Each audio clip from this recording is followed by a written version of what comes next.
Assalamualaikum warahmatullahi wabarakatuh. Alhamdulillah wa syukurillah wassalatu wassalamu ala Rasulillah Muhammad ibn Abdullah wa ala alihi wa ashabihi wa mawalah wa ba'du. Jamaah subuh hafizakumullah. Alhamdulillah kita bersyukur sekali lagi atas nikmat-nikmat Allah yang terus tercurahkan kepada kita, terutama nikmat hidayah, taufik dan riayahnya yang membuat kita mendapatkan kesempatan, kemauan dan kemampuan untuk hadir beribadah kepadanya, yang karena memang itulah alasan Allah menciptakan kita. Semoga kita tetap menjadi hamba Allah yang istiqomah sampai akhir hayat kita nanti insyaallah. Melanjutkan kajian tafsir kita, terakhir kita sampai ayat 158 dari surat Al-Baqarah. Bahasan kita terakhir adalah tentang sebuah dosa yang mengerikan sekali, yang membuat Allah melaknat pendosa tersebut. Jadi dosa besar sekali, dosa yang sangat extraordinary, dan dipastikan akan dilaknat oleh semua orang di hari kiamat nanti. Apa itu? Dosa apa? Yaitu dosa kitmanul haq, kitmanul huda, wa kitmanul bayyinat minal huda, yaitu menyembunyikan kebenaran, menyembunyikan hidayah, dan menyembunyikan bukti-bukti akan kebenaran hidayah. Jadi Allah mengatakan dalam konteks ini adalah bahwa Allah mengatakan ulaika yal'anuhumullahu wa yal'anuhumul la'inun. Jadi innalladzina yaktumun, sesungguhnya mereka yang menyembunyikan ma anzalna minal bayyinati wal huda, apa-apa yang telah aku turunkan dari bukti-bukti kebenaran dan petunjuk, mimba dima bayyanahu linnas, setelah petunjuk-petunjuk itu aku sudah jelaskan kepada seluruh manusia di dalam kitab, maka mereka dilaknat. Ulaika yal'anuhumullah wa yal'anuhumul la'inun, mereka akan dilaknat Allah dan dilaknat oleh semua pelaknat nanti di akhir zaman. Jadi ini konteks yang akan kita bahas, illal ladzina tabu nanti, kecuali yang bertobat. Ini dosa yang extraordinary karena membuat agama itu hilang. Ya kalau Islam sih nggak bisa hilang, tapi ya tentunya mengalami hal-hal yang membuat agama kehilangan posisi dan fungsinya. Dan pelakunya pasti ulama yang berkolaborasi dengan umara. Ya sebetulnya memang kenapa sih kok dosa-dosa ini dilaknat betul ya? Ya karena dampaknya itu mengerikan sekali. Dampaknya mengerikan sekali yang membuat nanti sesama mereka itu saling melaknat. Di hari kiamat nanti banyak orang yang menyesal gitu. Banyak orang yang marah-marah kepada orang-orang pelaku manipulasi agama. Ya nggak kebayang kalau seandainya nanti di hari kiamat, yaumul mahsyar, umat-umat digelar, dan ternyata umat Rasulullah itu paling banyak. Dan orang hampir menyangka yang paling banyak itu agama Kristen. Kan kalau statistik agama Kristen itu statistik resmi ya. 10 tahun yang lalu lah itu 2,3 miliar.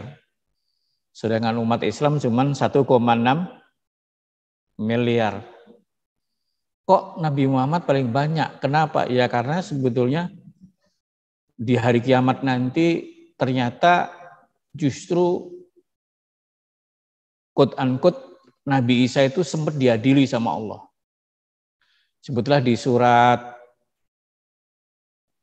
An-Nisa ayat 159, 160 dan seterusnya itu Allah mengatakan wa idz qala Allahu ya Isa ibn Maryam a anta qulta lin-nasi ittakhiduni wa ummiya ilahaini min dunillah. Dan ketika Allah berkata kepada Isa, wahai Isa, apakah kamu pernah berkata kepada manusia, jadikanlah aku dan ibuku sebagai Tuhan-Tuhan selain Allah. Wah, langsung Nabi Isa qala subhanaka ma kuntu lahu laisa li bihaq gitu ya. Subhanak, aku tidak mungkin membicarakan sesuatu yang aku tidak hak. In kuntu qultuhu faqad alimtahu. Kalau aku bicara itu kan engkau juga udah tahu. Ya. Ta'lamu ma fi nafsi wa la a'lamu ma fi nafsik.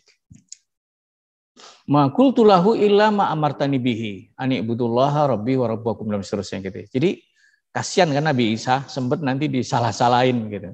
Padahal itu bukan kesalahan Nabi Isa. Kesalahannya adalah para rahib, para ruhban yang memanipulasi demi kepentingan-kepentingan duniawi mereka sampai pernyataan Profesor Bart Ehrman itu yang ahli teologi dari North Carolina University ditemukan manuskrip Injil itu lebih dari 5.000. Hampir 5.800-an manuskrip dan nggak bisa diselaraskan, bahasanya macam-macam.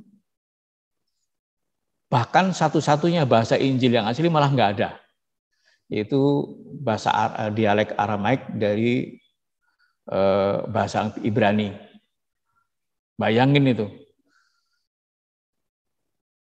Dan wah sektenya banyak banget ya. Sekedar informasi aja yang di Ukraina itu 73% lebih itu Kristen Katolik Ortodok. Sekitar berapa persen itu Protestan dan Katolik biasa. Vatikan ya. Umat Islam nggak sampai 2% di Ukraina. Jadi ini agak unik juga. Rusia itu komunitas Katolik Ortodok terbesar nomor 1, Ukraina itu terbesar nomor 2. Jadi secara emosi saya nggak terlalu terseret habis-habisan nggak ya. Memang ini semua kepentingan ekonomi. Itulah. Padahal sama-sama Katolik Ortodok.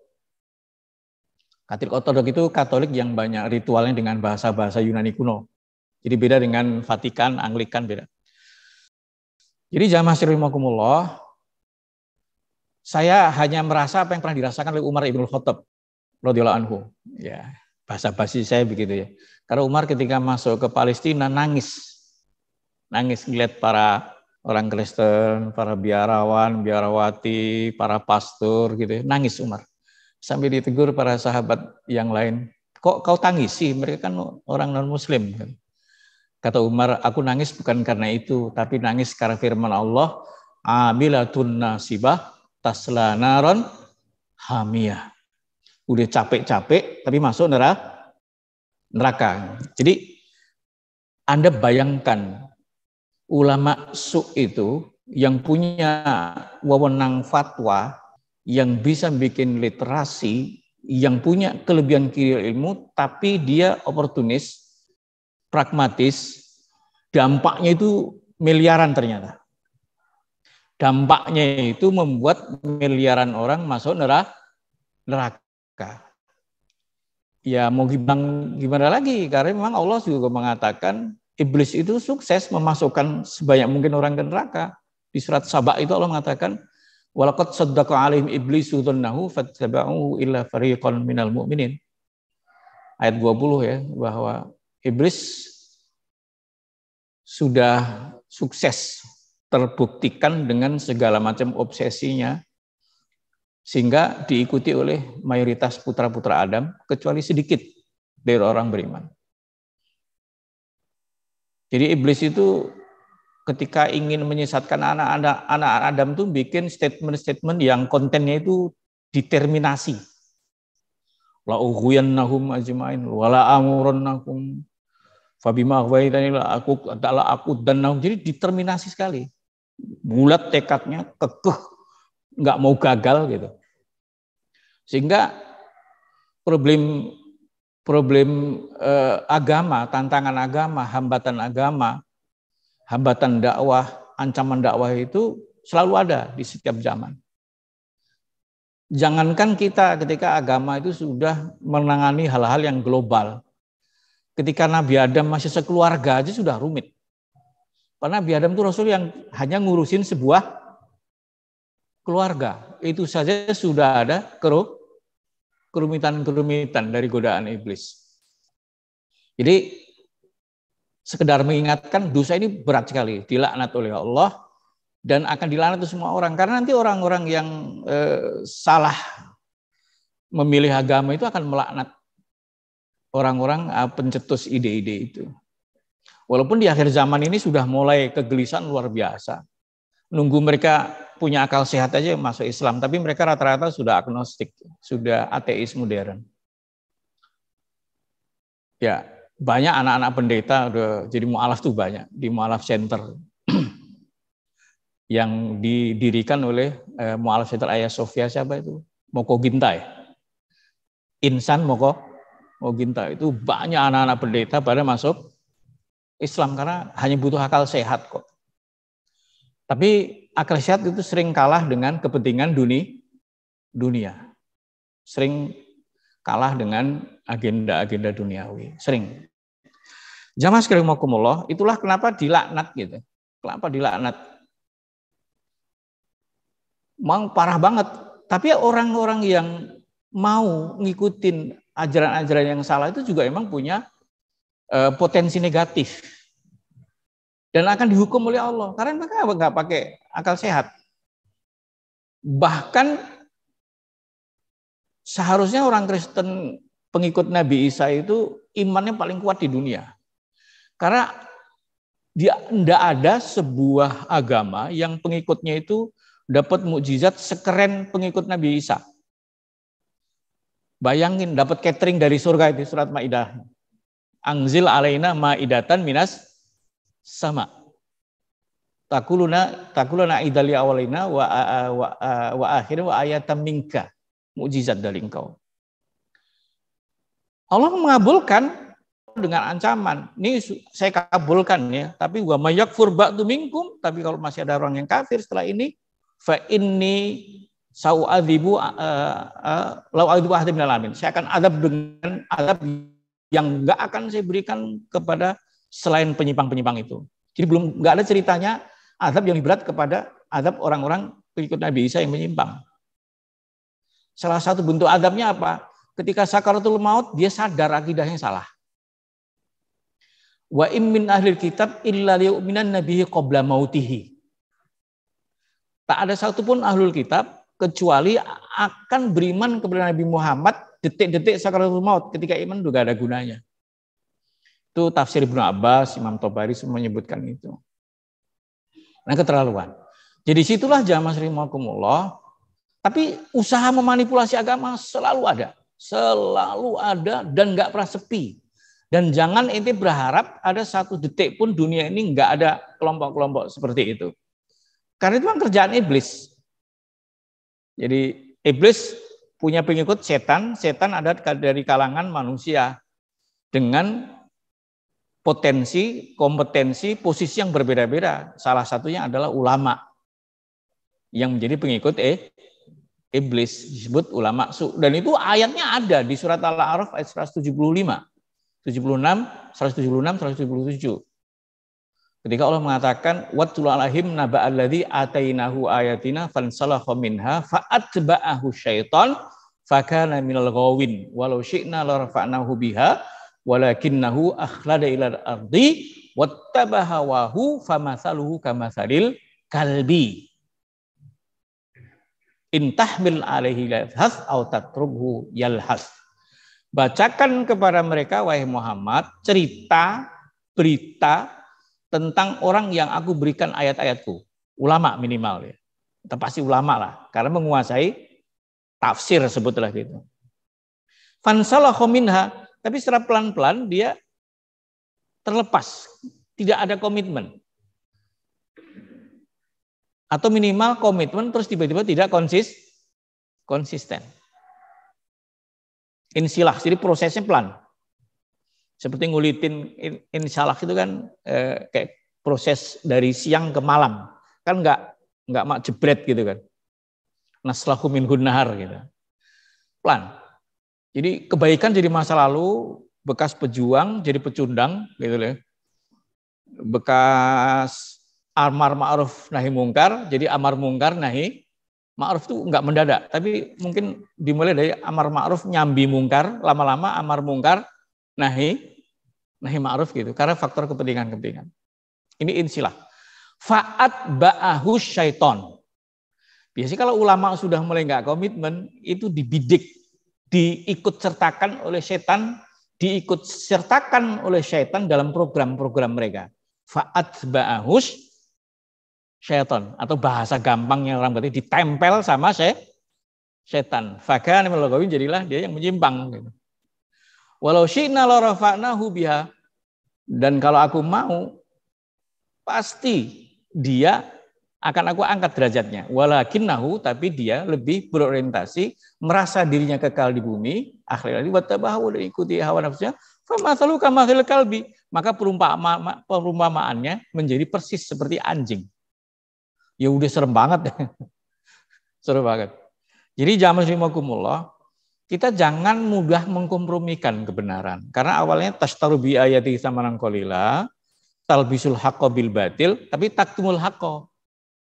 Awalnya transaksi. Ketika masih transaksional, awalnya itu ini proses gitu. Tapi prosesnya nggak berlanjut seperti yang diharapkan, malah kebalikannya. Jadi kompromi. Hak dan batil susah dibedakan lagi. Setelah itu hak yang hilang. Itu sudah linear gitu. Maka dari itu kita kadang-kadang, ini penting ya supaya kita tidak masuk di bagian yang dilaknat itu loh. Ini penting saya sampaikan, kadang-kadang ada satu kondisi dilematis. Sedilema apapun kita jangan salah pilih. Ada sebuah hadis dari Abi Hurairah yang diriwayatkan oleh Imam Ahmad dalam musnadnya. Rasulullah bersabda, qala Rasulullah sallallahu alaihi wasallam, sayati zamanun ala ummati yukhayyarur rajulu bainal ajzi wal fujur. Wa man adraka dzalika atau dzalika zaman falyakhtar al-ajja alal fujur. Akan datang satu zaman kepada umatku di mana seorang laki-laki dihadapkan kepada hanya dua pilihan. Kamu tidak berdaya atau melanggar agama. Kata Rasulullah, siapapun yang menemukan zaman itu, milihlah lemah. Milihlah kalah. Milihlah menyingkir. Daripada harus ikut-ikutan berdosa. Ini bisa buka di Google itu langsung aja tulis apa? Yukhayyarur rajulu bainal ajzi. Wah, ini kalau kita nggak ikut-ikutan kita kalah nih, kita nggak berdaya nih gitu. Kira-kira gitu. Padahal itu berbahaya sekali.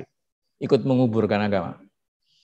Nah, itu terjadi. Maka dari itu setiap zaman, setiap hari kita sering dihadapkan kepada hal yang kalau kita nggak ikut-ikutan korupsi, kita nggak kebagian. Negara ini milik kita juga kok.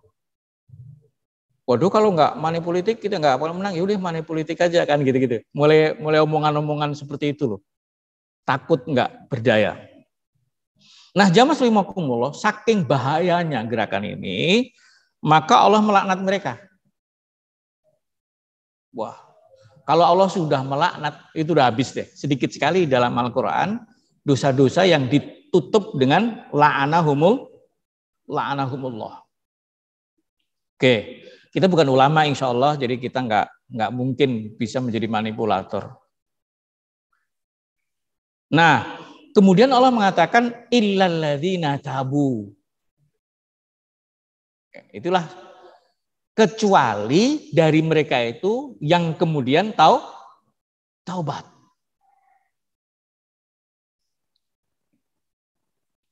Ya, kayak Nabi Adam kan sempat suudon sama syariat Islam. Logikanya loh. Konstruksi masalahnya. Ketika iblis menggoda Nabi Adam, bersumpah pakai nama Allah lagi, wa qasamahuma inilah lakum laminasihin, untuk memanipulasi larangan Allah mendekati pohon yang enggak ada namanya. Kata si iblis itu, manahakuma rabbukuma antil kumas syajarah illa antakuna malakaini au takuna minal khalidin. Ya, tidak sekali-kali Allah melarang kalian berdua ini dari mendekati pohon ini, kecuali Allah tidak ingin kalian menjadi dua malaikat dan menjadi orang-orang abadi. Terus iblis memantapkan syajaratul khuldi wa mulkin la yabla. Ini pohon keabadian dan pohon kerajaan. Jadi kalau kau makan pohon ini, kamu akan abadi dan jadi raja. Allah nggak mau ada saingan. Adam percaya sama iblis, tapi Adam sempat tobat. Ya. Fatalaqqa Adamu min rabbih bi kalimatin fataba alaih. Semua orang sepakat kalimat itu adalah Rabbana dzalamna anfusana wa illam taghfir lana wa tarhamna lanakunanna minal khasirin. Sebagian orang sempat tobat kayak Adam alaihissalam, sebagian orang nggak sempat tobat setelah suudzon dengan syariat Islam. Saya kira lebih banyak yang nggak sempat tobat, atau wallahu alam, saya nggak tahu. Tapi kita harus sering melafadzkan Rabbana dzalamna anfusana wa illam taghfir lana wa tarhamna lanakunanna minal khasirin, supaya kita jadi cucu-cucu Adam yang ashabul yamin, bukan yang ashabus shimal. Nah, tobat itu dari bahasanya artinya adalah roja'ah, kembali. Setelah kita salah jalan. Ya, imajinasinya begini. Dulu ketika saya rutin keluar kota gitu ya, pakai Panther, pakai apalah, Kijang kadang. Seringan lewat Pantura gitu. Terus karena tengah malam, ngambil pom bensin kan dapetnya sebelah kanan. Keluar langsung balik ke Jakarta aja. Sampai ada punya temen yang sering nyasar sampai kita bilang ini hobi banget nyasar. Mau ke Purwokerto malah belok kiri ke Purworejo lewat Sumbio gitu. Nah, ketika kita sadar nyasar, balik gitu loh. Itu tabah. Jadi begitu kita jalan, makanya jangan terlalu jauh. Nyasar jangan terlalu jauh, namanya dolaran baidah, itu susah baliknya. Kalau pendek langsung balik, itu enak. Kalau udah terlalu jauh, kadang-kadang lo biarin dah gitu. Jadi salah ambil jalan, salah ambil kendaraan. Kadang-kadang salah ambil kendaraan. Ya, imajinasi begini. Ente mau ke Solo, tapi ente nggak punya roadmap, nggak punya mapping. Baru sampai Cakung itu udah merasa nyampe. Turun deh tidur, diingetin, Mak ini baru sampai Cakung. Wah, kedandapan, panik, asal nyegat aja. Yang mau ke Solo ada yang ternyata sampai ke Semarang, ada yang sampai ke Tegal, ada yang sampai ke Cilacap. Itu masih mending. Ada yang salah naik, asal mobil lewat dicegat aja. Ya akhirnya naik mobil penyedot WC. Ketika ditegur, Mas, ini mau kemana ke Solo? Ini mobil nggak apa-apa, saya udah biasa kok dengan bau WC, kan gitu akhirnya. Ini adalah orang yang tobat tertunda-tunda. Jangan ditunda tobat itu. Begitu ditunda, keasikan. Nah, jadi taubat di sini secara umum syaratnya cuma 3. Secara umum ya, syaratnya cuma 3. Untuk masa lalu kita menyesal, untuk sekarang kita berhenti, ke depan kita nggak punya planning untuk dosa lagi. Planning yang dilarang. Kalau dosa lagi itu hampir dipastikan manusia itu dosa lah, terutama dosa kecil. Kalau dosa besar banyak yang bisa tobat. Kalau dosa kecil memang nggak butuh tobat sih. Dosa kecil itu asal ente berbuat kebaikan terhapus dengan sendirinya. Ente istighfar terhapus dengan sendirinya. Tapi kalau dosa besar harus ada upacara taubat. Harus ada ikrar taubat. Kalau dosa kecil, wa'ad bi'isayyatil hasanah tamhuha. Lakukan kebaikan setelah terlanjur melakukan kejelekan. Akan menghapus. Gitu. Ya. Kayak gitulah. Tapi kalau dosa besar, katanya pemabuk, pezina, penjudi, korupsi, apalagi itu korupsi lain lagi. Yang dosa-dosa pribadi dulu, tapi dosa besar gitu. Itu tobatnya harus serius. Nah, tobat yang paling berat ini, yang sudah telanjur menyesatkan orang lain, yang telanjur sudah mengajarkan ajaran-ajaran yang sesat, yang sudah telanjur menjadi tokoh yang dolun mudilun, kata para Pak Kiai. Dari kecil, dari bocah saya tahu istilah dolun mudilun. Udah dia sesat, tapi aktif mengajak orang sesat. Udah gitu pinter, udah gitu punya duit, udah gitu punya kekuasaan. Duitnya untuk menyesatkan orang, kekuasaannya untuk menyesatkan orang, kecerdasannya juga untuk menyesatkan orang. Padahal zaman sekarang nggak harus pinter untuk buat orang sesat. Segoblok-gobloknya orang aja bisa bikin orang sesat. Repot kan? Sebenarnya dalam Al-Quran itu yang paling tidak suka dengan suara azan kan cuma Dajjal, Pak. Cuma Dajjal loh. Dalam literatur Islam, rantai Dajjal itu tebal kalau dengar suara azan dikumandangkan. Jadi ini bayangin kalau dari awal ada orang nggak suka azan itu, jangan-jangan ini tim sesnya Dajjal kan gitu. Nggak berbasis survei, nggak berbasis fakta, kayak urusan pribadi banget gitu. Aneh aja. Tanpa nyebut namanya, tapi siapapun yang tidak suka azan dikumandangkan, itu jangan-jangan ini adalah tim korlapnya siapa? Koordinator lapangan. Kan Dajjal kalau azan sudah sepi, rantainya akan putus gitu. Itu kan hadis Nabi udah jelas. Jadi cintailah azan lah. Aneh kalau orang terganggu dengan azan. Tapi kalau nyari muadzin yang suaranya enak, kayak Rasulullah juga milih. Ya Rasulullah juga milih azan muadzin utamanya itu adalah Bilal ibnu Rabah. Terus muadzinnya adalah Abdullah bin Umi Maktum. Jadi kalau sebelum subuh itu ada azan duluan, azan sebelum fajar itu Abdullah bin Umi Maktum. Kalau sudah fajar siapa? Bilal ya. Dipilih juga, kalau azannya nggak enak juga harus diganti. Imam bacaannya nggak enak juga harus diganti gitu. Supaya ya saya sendiri merasakan kalau jadi makmum imamnya bletak-bletuk nggak enak juga, ya kan? Itu dilakukan aja. Apakah cukup tobat untuk dosa yang extraordinary ini yang membuat miliaran orang masuk neraka dan hanya bisa menyesal, bisa ngomel-ngomel itu tidak cukup hanya tabat seperti biasa. Harus ada wa aslahu. Melakukan islah. Islahun nafas, dia merubah diri sendiri menjadi lebih baik dan memperbaiki hubungan dengan memulihkan suasana yang sudah dia kacaukan. Kayak dulu di tahun 80-an ada seorang penulis dari Arab tentang bahaya Freemasonry karena dia sudah pernah menjadi anggota Freemasonry.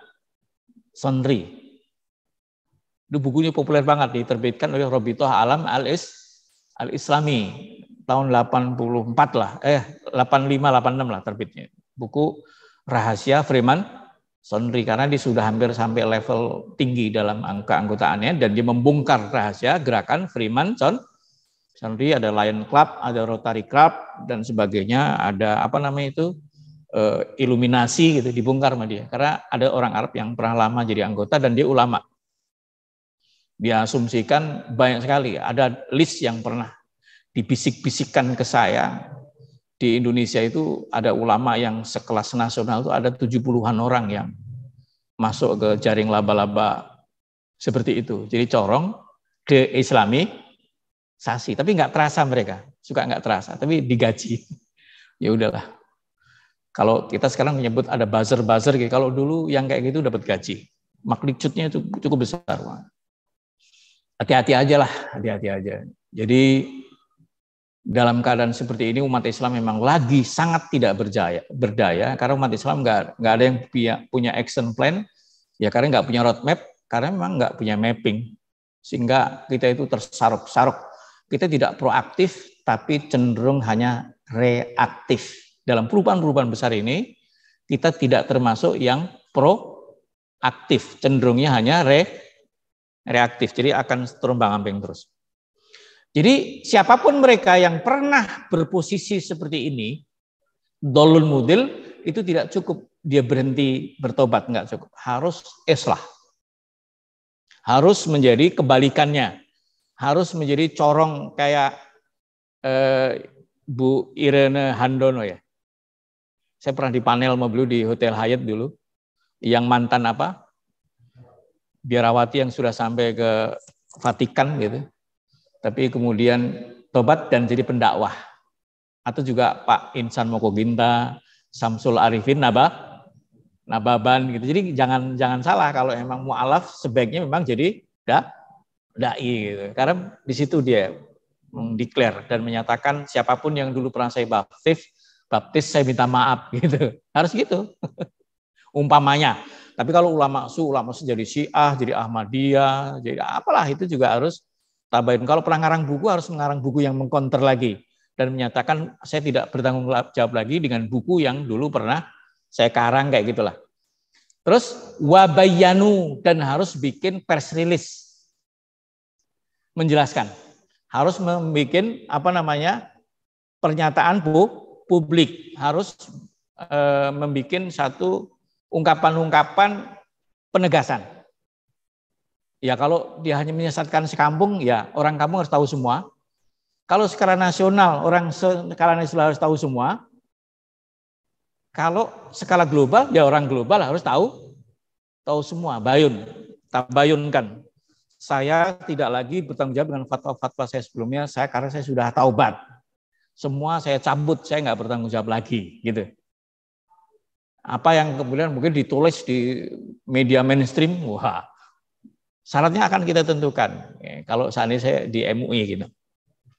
Jadi seperti itu ya, waslu. Maka kalau 3 itu dipenuhi, bukannya tobat tapi juga aslahu wa bayyanu, maka Allah akan memaafkannya. Ya, faulaika atubu alaihim wa anat tawwabur rahim.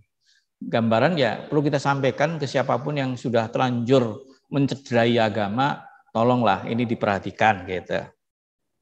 Nah, kalau nggak sempat tobat, itu ancaman lebih berat lagi.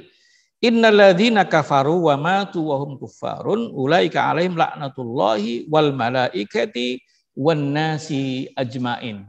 Tapi kalau yang tetap kafir, bergudul gitu, ngeyel sampai kemudian mati nggak sempat tobat, ya, maka dia dapat laknat dari Allah, malaikat dan semua manusia.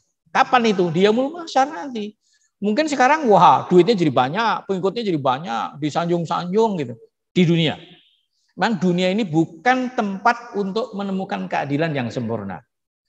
Ente jangan berharap menemukan keadilan yang sempurna, walaupun tetap menjadi pejuang keadilan. Keadilan itu di hari kiamat nanti. Jadi kita itu sering nggak sadar ya, atau saya lah. Kita ini memperjuangkan sesuatu yang mustahil tapi harus tetap berjuang. Seperti persatuan umat Islam itu wajib. Berpecah itu haram. Tetapi doa Rasulullah agar umat Islam nggak berpecah, nggak Allah kasih. Gimana itu maksudnya? Kan dulu di Jamaah sini pernah ada yang, Ustaz, untuk apa kita mencoba persatukan itu nggak mungkin. Enggak. Kita menerima fakta-fakta, berdamai dengan kenyataan, tapi memperjuangkan kesempurnaan terus-terusan. Seperti ente, ngapain ente makan, toh nanti juga mati. Ngapain ente minum, toh nanti juga mati. Ngapain ente pakai masker, emang betul. Mati itu pasti. Tetapi menyempurnakan kualitas hidup dan bertahan hidup tetap wajib. Seperti sekarang. Mustahil umat Islam itu bisa bersatu. Umat Islam mungkin menang tanpa harus bersatu. Sampai sekarang Muhammadiyah sama NU aja nggak pernah kolaborasi dalam politik dan ekonomi. Coba kalau mereka kolaborasi. Pasti Pak. Katakanlah NU Muhammadiyah sepakat bikin partai. Pasti 50% plus 1 bisa. Masyumi itu bukan nama.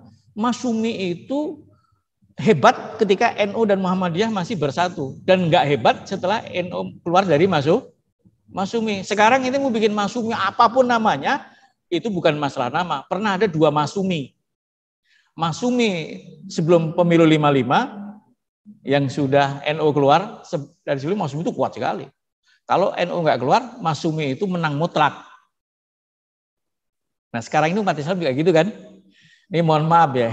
Kita ini berada pada posisi berjuang terus-terusan, tapi titik koordinat fisik kita itu mustahil. Tapi tetap wajib.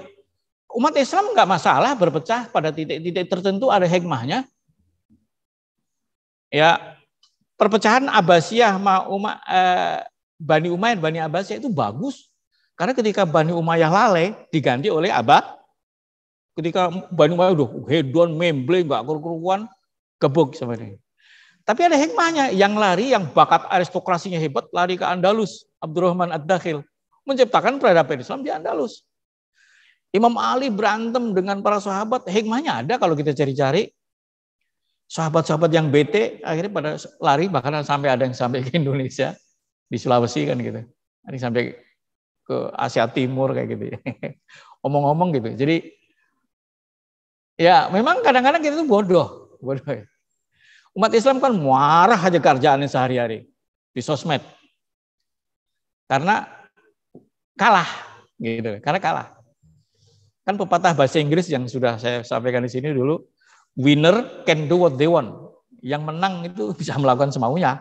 Saenake dhewe wong menang kok. Yang kalah, loser suffer what they must. Menderita. Kenapa? Ya memang harus menderita. Wah, akhirnya sosmed itu marah. Tapi umat Islam tuh lupa bahwa marah, ngomel, grundel itu nggak menyelesaikan masalah.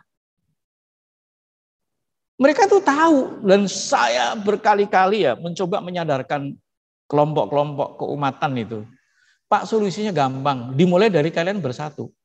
Mereka nggak mau. Sampai saya bikin tulisan atau apalah namanya. Saya bilang begini, kita itu sebetulnya kalau pernah baca buku Ibnul Qayyim Al-Jauziyah, ada buku kumpulan satir beliau, namanya Al-Hamqa wal Mughaffalin. Cerita-cerita satir yang seharusnya jadi ibroh, karena Ibnul Qayyim Al-Jauziyah menulis itu satir-satir mau'idhah. Diceritakan dia tokoh yang dipakai oleh Ibnul Qayyim itu Mula Nasruddin Johar.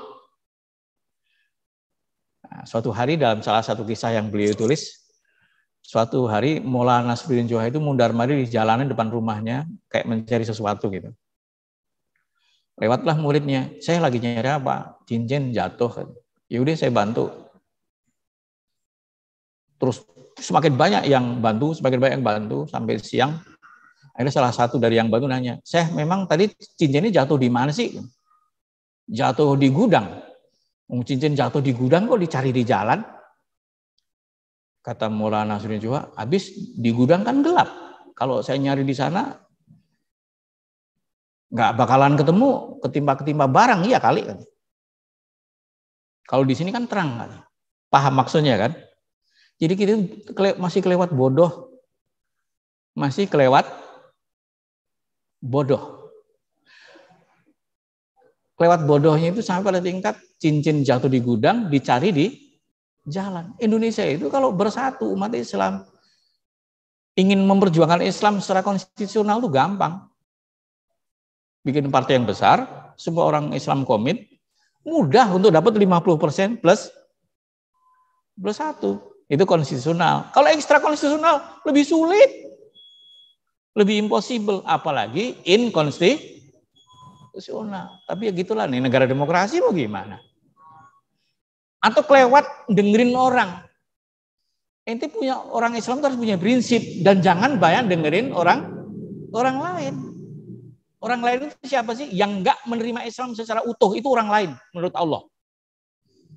Wa tu'minuna bil kitabi kulli. Begitu orang sudah parsial Islamnya, seharusnya kita anggap orang lain. Kita itu masuk Islam kafah, ya itu baru. Kalau nggak kafah, seharusnya sudah dianggap masih nggak lulus takwim, kira-kira gitu, nggak lolos untuk menjadi teman kita. Ini mulai Ibnu Qayyim punya contoh, kelewat gubris omongan orang itu ente jadi lucu. Ceritanya ada dua orang, bapak dan anak, ke pasar naik keledai berdua. Dikomentari orang, yo nggak peri kehewanan, masuk keledai gitu dinaikin berdua. Dengar kan bapaknya? Ya udah bapaknya turun, ya udah kamu yang naik. Papasan orang lagi. Ini anak durhaka, masuk bapaknya suruh nuntun keledai, dia enak-enakan naik. Dengar lagi, respon lagi. Akhirnya bapak yang naik, anak yang nuntun. Bapak kejem banget, tega anaknya suruh nuntun, dia naik. Duh, apalagi nih opsinya. Akhirnya keledai itu dipanggul berdua. Enggak, dibiarin aja. Ini orang bodoh banget sih, punya keledai bukan dinaikin, milih jalan kaki. Pusing nih dua orang nih. Akhirnya keledai dipanggul berdua, langsung dibilangin bego sama orang. Ini orang bego banget, keledai bukannya dinaikin malah dipanggul. Gitu. Jadi umat Islam itu sering begitu Pak. Seharusnya ini bukan orang Islam, ngapain ngurusin Islam? Saya nggak ngurusin agama kamu kok, gitu loh. Ya wallah alam bisawab. Semoga intinya kita tidak harus termasuk orang yang harus bertobat dengan proses yang berat ini.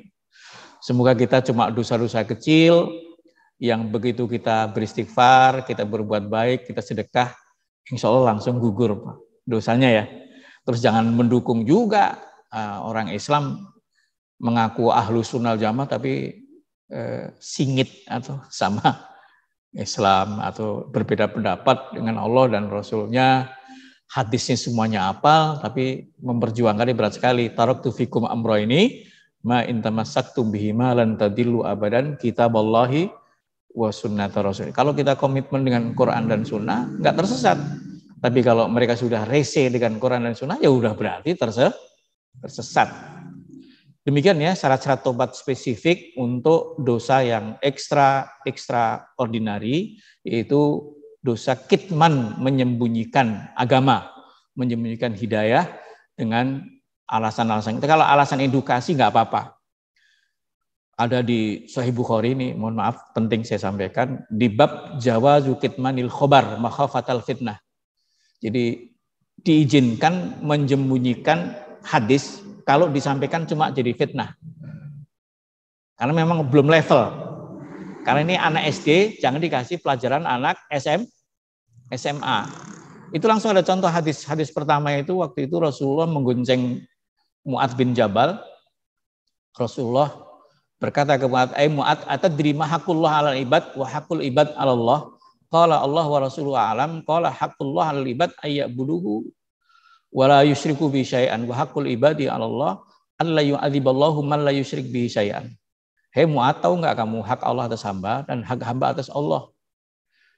Mu'adz, Allah dan Rasul lebih tahu. Hak Allah atas hamba, dia harus menyembah Allah dan tidak mempersekutukan dengan suatu apapun. Sedangkan hak hamba atas Allah, Allah tidak akan mengadab siapapun yang tidak mempersekutukannya. Mu'adz seneng kan? Afala ubasyir bihin nas ya Rasulullah? Boleh enggak ini saya sampaikan biar menyenangkan orang?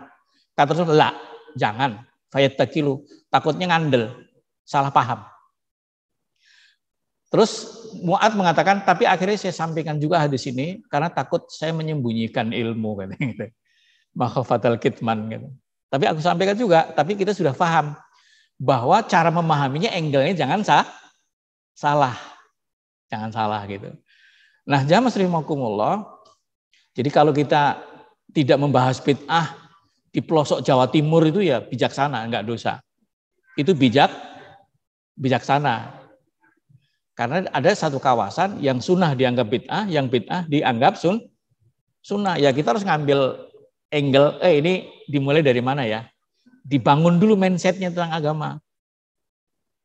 Riyadhus Shalihin itu bab bid'ah itu kan bab ke-16 yang dikarang oleh Imam Nawawi, gitu ya. Padahal di zaman itu, kalau Imam Nawawi lahir lagi hari ini, pasti marah dengan orang yang ngajar Islam bid'ah jadi bab 1. Karena itu bab 16. Coba itu buka Riyadhus Shalihin deh. Bab al-bid'ah itu bab yang ke-16. Jangan dijadikan bab 1. Kalau dijadikan bab 1 pasti kisruh. Wallahu a'lam bishawab. Sebelumnya ada yang mau bertanya sebelum ditutup? Mohon maaf ini kelamaan. Begini. Ini biasanya spesialisasi kayak Osa Ihsan Tanjung, Zulkifli Muhammad Ali gitu ya. Yang saya juga setuju bahwa roadmap yang dinubuatkan Nabi Muhammad SAW tentang masa depan umat, kita memang sudah masuk ke episode babak belur. Jadi babak pertama itu khilafah ala manhaj nubuwah, babak kedua itu malikun adud. Nah, babak ketiga itu namanya mulkiyah jabriyah. Ini babak belur karena kekuasaan Islam itu under pressure, disetir, dipaksa, diintimidasi, diintervensi. Nggak ada satu pemerintahan Islam yang tidak dipaksa. Itu namanya mulkiyah jabriyah. Nggak mudah. Jadi kapan mulkiyah jabriyah itu dimulai? Ya sejak kolonialisme. Karena umat Islam betul-betul tidak bisa secara murni dan sekuen dan independen menerapkan Islam. Dan fitnah terbesar ya setelah mulkiyah jabriyah ini. Mulkiyah jabriyah ini ada kata Rasulullah akan datang fitnah yang seperti gulita malam. Gulita malam itu 3. Qita'in minal qit'ah pertama itu kolonialisme imperialisme, qit'ah kedua itu neokolonialisme imperialisme, qit'ah ketiga, potongan ketiga ini New World Order. Sekarang ini kita nyaris, saya harus diskusi dengan banyak orang, di mana amar ma'ruf nahi mungkar itu menjadi tidak leluasa karena oleh dominasi konstitusi dan institusi serta budaya yang memang Islamofobia. Itu agak rumit. Saya pernah diskusi dengan almarhum Ustadz Rahmat Abdullah, ya, ketika menemukan hadis ada satu kondisi di mana kamu tidak bisa kecuali hanya ngurusin kekhususan kita. Alaika bi khassati nafsika wa dailawam. Anda tidak mampu mengelola urusan publik, apalagi jadi pejabat publik. Pasti Anda nggak mampu, gitu. Ada. Nah, persyaratan itu 4 indikasinya. Yang pertama, ini hadis loh ya. Yang pertama adalah ekonomi. Apa itu? Suhan muto'an. Satu level di atas pelit itu jadi anutan. Jadi semua interestnya luar biasa. Nggak peduli lagi sama orang lain. Antar personal, antar company, antar negara, itu perang interest. Rakus semua, rakus ketemu rakus gitu. Hawan mutaban, hawa nafsu diikuti. Artinya hawa nafsu itu nggak ada lagi yang melarang-larang. Bahkan untuk melarang hawa nafsu malah melanggar konstitusi. Di Amerika kan mentertawakan orang bisek atau lesbi atau penyimpangan itu justru melanggar konstitusi. Di Amerika udah resmi itu kan. Terus yang ketiga adalah dunyan mu'athiratan, materi mempengaruhi semua hal. Ya kalau Ukraina perang sama Rusia itu kan materi, Pak. Kenapa NATO tiba-tiba no action talk only, bukan North Pacific? Ya. Asia Pasifik NATO itu singkatan apa? North Atlantic Treaty Organization. Tapi jadi no action talk only. Itu juga karena takutnya di ekonomi gitu loh. Sekarang Pak, kenapa semua yang benar jadi salah? Karena semua disumpel dengan duit. Apalagi yang disumpulkan duit haram, tambah nggak keruan, ya kan? Kita udah kehilangan kewarasan gara-gara duit. Ya kan? Coba, udah nggak waras Pak, eksekutif, legislatif, yudikatif, dan yang lainnya pers, ustadz, udah pada nggak waras gara-gara nih kalau kita kan suka nyalain 3 doang, padahal wartawan sama ustadz juga punya andil kesalahan. Kalau ustadznya benar nggak kayak gini, mohon maaf. Yang terakhir apa? Wa ijaba kulli dzi ra'yin bi ra'yi. Semua berpendapat dengan sangat liar. Liar, semua bangga, semua melecehkan pendapat orang lain, sombong dengan pendapat sendiri. Nah, kata Rasulullah, kalau udah kayak gitu, kamu nggak bisa mengelola urusan publik. Waktu itu saya diskusi sama Ustaz Rahmat ya, mungkin udah lebih dari 15 tahun yang lalu. Itu Ustaz Rahmat bilang, gimana Habib ya? Udah belum keadaan? Belum kayak Ustaz, ya sih belum sih. Tapi belum dalam ganti lingkungan kita. Tapi kalau lingkungan global, siapa yang bisa ngeresein PBB kamu nggak adil. Mosok ada 5 negara yang punya hak veto. PBB kamu nggak adil. Mosok anggota Dewan Keamanan 15 yang 10 diganti kapanpun gitu loh. Tapi ada nggak keadilan di PBB? Nggak ada kan? Tapi kita nggak berani kan? Kenapa? Karena begitu kena sanksi-sanksi PBB, nyahok juga kita gitu kan. Jadi kita keadaannya kayak gitu. Jadi untuk skala ini Pak, kita ngurusin yang bisa kita urusin, gampang gitu. Menyelamatkan yang bisa kita selamatkan. Insya Allah nggak sampai ke Ashabul Kahfi yang hanya 8-7 orang plus 1 ekor anjing ke gua. Itu kondisi yang pernah dialami, nggak ada pilihan jadi lemah atau jadi salah. Karena kalau nggak ikut raja, dia digebukin. Ikut raja, masuk neraka. Akhirnya masuk kahfi. Nah kita alhamdulillah kahfinya ber-AC.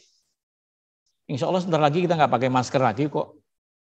Tapi ini al-kahfi. Ya, Rabbana atina min ladunka rahmatan wa hayyi' lana min amrina rasyada. Jadi sejak umat Islam itu kekhilafahan habis dipecah belah menjadi 42 negeri yang dikoloni, ya memang itu sudah mulai. Kita nggak berdaya, Pak. Saya kadang-kadang menjadi Soeharto aja sudah berat sekali. Karena tekanan global berat, Pak. Ekonomi, politik, berat sekali. Cuma jangan kebangetan aja gitu loh. Masih ada lah. Gitu. Dan sebagai contoh aja, milih presiden itu harus serius, Pak. Ukraina itu kenapa sebego itu sekarang? Mudah dilumat gitu. Ya karena presidennya itu bekas komedian, Pak. Yang populer gara-gara di sosmed sebagai seorang tokoh artis komedi. Jadi dia jadi presiden dengan skill dan life skill komedi. 72,sekian% menang pemilu di tahun 2018. Tapi dia nggak tahu, dia nggak potensi jadi pemimpin. Udah bodoh, mungkin orang komedi kan suka bohong juga ya. Gitu loh. Ya bahaya memang ya. Akhirnya Ukraina kayak negeri dagelan. Dia nggak punya strategi sama sekali. Berpikirnya nggak panjang. Sementara yang dilawan siapa? Vladimir Putin, mantan direktur KGB. Sebelum perang dimulai itu dengan diplomasi, dengan segala macam. Itu sudah nggak mungkin NATO bisa mengirimkan tentara darat ke situ. Kuasai dulu Belarusia, dibikin konflik dengan Polandia, laut ditutup, Turki udah lama utang budi sama Rusia ketika di embargo Amerika. Makanya Turki sebagai gerbang Selat Bosporus itu nggak bisa. Kayak gitu loh Pak. Jadi besok-besok kalau milih presiden Pak, jangan mantan komedian. Ya. Besok-besok nggak tahu besok-besoknya itu kapan, tapi kalau ini milih mantan komedian, nasibnya kayak Ukraina. Padahal banyak ya lebih parah komedi. Ada komedi masih lucu yang di sana, ada komedian kagak lucu, Pak. Itu lebih parah lagi. Aku bukan nyindir siapa-siapa loh, jangan salah nanti ujaran kebencian. Tapi ada komedian lucu aja salah, apalagi komedian yang kagak lucu sama sekali. Jangan dipilih. Saya kira harus disudahi ya. Ya boleh. Oke, Assalamualaikum Ustaz. Ini ada pertanyaan dari Zoom Ustaz. Nah, dalam kaitannya dengan pembahasan di awal materi tadi mengenai surat Al-Baqarah ayat 159, apakah ini hanya berlaku untuk ulama atau pendakwah saja, Ustaz? Bagaimana dengan orang-orang yang menyebarkan berita-berita namun ternyata hoax gitu. Nah, apakah berlaku juga dosanya? Terima kasih. Iya. Kalau hoaxnya itu bercanda, ya dosa, tapi dosa kecil. Kalau hoaxnya itu menghinakan orang sampai bikin perpecahan, itu dosa besar menengah. Tapi tidak sama dengan hoax yang membuat agama jadi rusak. Ya, yang disebut oleh Allah ini sebetulnya ayat ini konteksnya turun kepada ahlul kitab yang menyembunyikan kebenaran Nabi Muhammad yang ada di Injil yang asli. Injil asli hilang ya hilang. Ya kayak sekarang lah Hindu di India itu kenapa gonjang-ganjing nggak kuru-kuruan?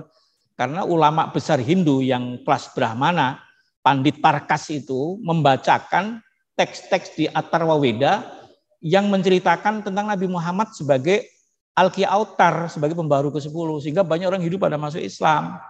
Sehingga sana sekarang singit sekali. Karena sebetulnya di Weda, di Atharva Veda itu banyak cerita-cerita tentang Nabi terakhir yang mereka sebut Alki Autar. Itu semua sejarahnya ada di situ. Dibacakan oleh seorang pendeta utama dari klan Brahmana, Pandit siapa namanya tadi, Parkas, dia masuk Islam dan menyuruh orang Hindu semua masuk Islam hari ini gitu. Makanya marah banget India itu. Ternyata ada dan sempat disembunyikan gitu. Nah, sekarang orang-orang Kristen juga sudah mulai menemukan teks-teks yang hilang tentang Nabi Muhammad. Jadi ini sebetulnya dosa yang membuat agama jadi kehilangan wujud eksistensinya. Nah, kalau sekarang paling ya terganggu lah. Wallah alam bisawab. Jadi kalau penyebar hoax kita lihat korban hoaxnya siapa. Kalau korban hoaxnya itu adalah agama, ya bisa jadi masuk kategori ini. Menciptakan aliran sesat, ngaku sebagai nabi palsu, bikin jamaah yang kelewat eksklusif dan seterusnya. Gitu ya. Kita tutup dengan doa kifaratul majelis. Subhanakallahumma bihamdika asyhadu an la ilaha illa anta astaghfiruka wa atubu ilaik. Assalamualaikum warahmatullahi wabarakatuh.